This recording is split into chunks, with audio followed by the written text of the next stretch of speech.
भरकटण्याला खूप स्कोप होता आणि तसं झालं. पण ना अशा वेळी एक फोकस राहून स्वतःला पुन्हा ट्रॅकवर आणणं हे तितकंच गरजेचं असतं. त्याच्यासाठी आपल्या आजूबाजूची माणसं ऑब्व्हियसली आपल्याला मदत करत असतात. तुझ्या बाबतीमध्ये दादा कसं होतं, कसं स्वतःला पुन्हा फोकस्ड आणि त्या ट्रॅकवर आणत होतंस? मी जेव्हा एक्सपेरिमेंटल थिएटर करत होतो तेव्हा मला खूप लोकांनी म्हणजे विशेषतः दीपक राजाध्यक्ष, चेतन दातार यांनी सांगितलं की तू इथे थांबू नकोस, तू नॅशनल स्कूल ऑफ ड्रामाला जा. आणि आय रिग्रेट मी त्यांचं ऐकलं नाही, मी त्यांचं ऐकायला पाहिजे होतं.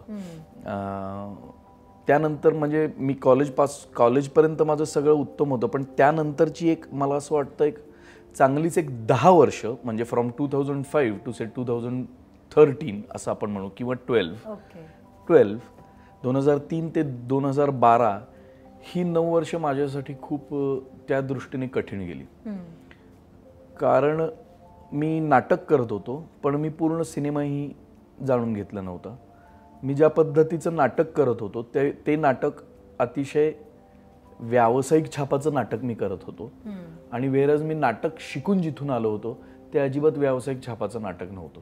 सो माझा खूप मोठा डायलेमा झाला की मी नक्की नाटक कशा पद्धतीचं करायला हवं. मला असं वाटतं ओव्हर थिंकिंग, अतिविचारामुळे त्याच्यात खूप गडबड झाली असं मला वाटतं. दुसरी गोष्ट, मी सिनेमा बनवायला घेणं सुद्धा खूप उशिरा सुरू केलं. मी खूप लवकर बनवायला हवं होतं असं एकेकाळी मला वाटत होतं.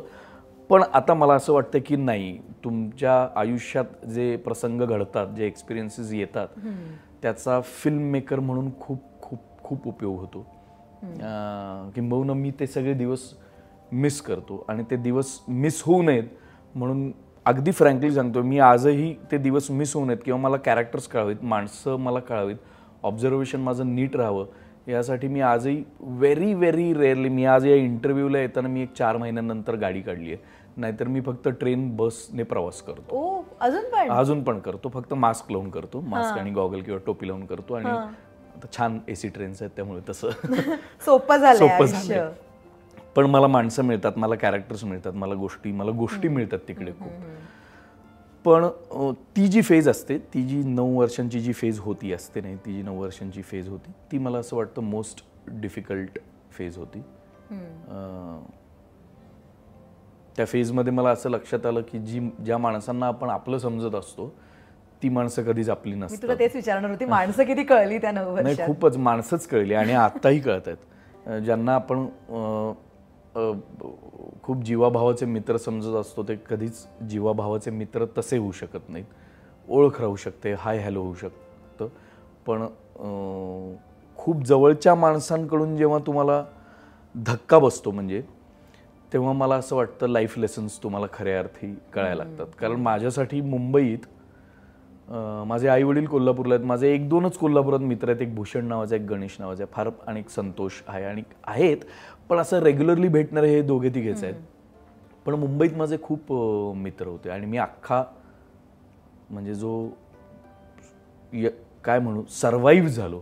यशस्वी अयशस्वी हा भाग वेगळा आहे, प्रत्येकाचे पॅरामीटर वेगळे आहेत यशाचे आणि अपयशाचे, पण जो सर्वाईव्ह झालो तो मित्रांमुळेच झालो. त्यामुळे एका बाजूला मला खूप जीवाला जीव देणारे सुद्धा मित्र मिळाले आणि एका बाजूला अशी सुद्धा एक बाजू आली की ज्यांना आपण आपलं समजत होतो त्यांनीच जवळजवळ म्हणजे मला असं वाटतं मी पुन्हा कोल्हापूरला निघून जावं की काय ह्या नोटपर्यंत मी आलो. दॅट वॉज द रिझन मी खूप भरकटलो गेलो आणि दॅट वॉज द रिझन मी सगळं सोडलं आणि मी नोकरी पकडली आणि खूप साऱ्या गोष्टी झाल्या. बट इव्हेंच्युअली मला असं वाटतं जे होतं ते चांगल्यासाठीच होतं. तुम्हाला ट्रान्सपरन्सी मिळते, तुम्हाला माणसं कळू लागतात. क्षेत्रपण हे असं आहे की इकडे तुम्ही दिसताय, लाईमलाईटमध्ये आहात, तोवर सगळं उत्तम आहे, सगळं छान आहे दिसण्यापुरतं. तरी तुम्ही लाईमलाईटमध्ये नाही आहात तर तुम्हाला कोणी इकडे या क्षेत्रात किंमत देणार नाही. सो हे फार लवकर कळल्यामुळे मी खूप शांत आहे, रिलॅक्स्ड आहे, फोकस्ड आहे आणि मी फक्त माझ्या चॉईसने काम करतोय.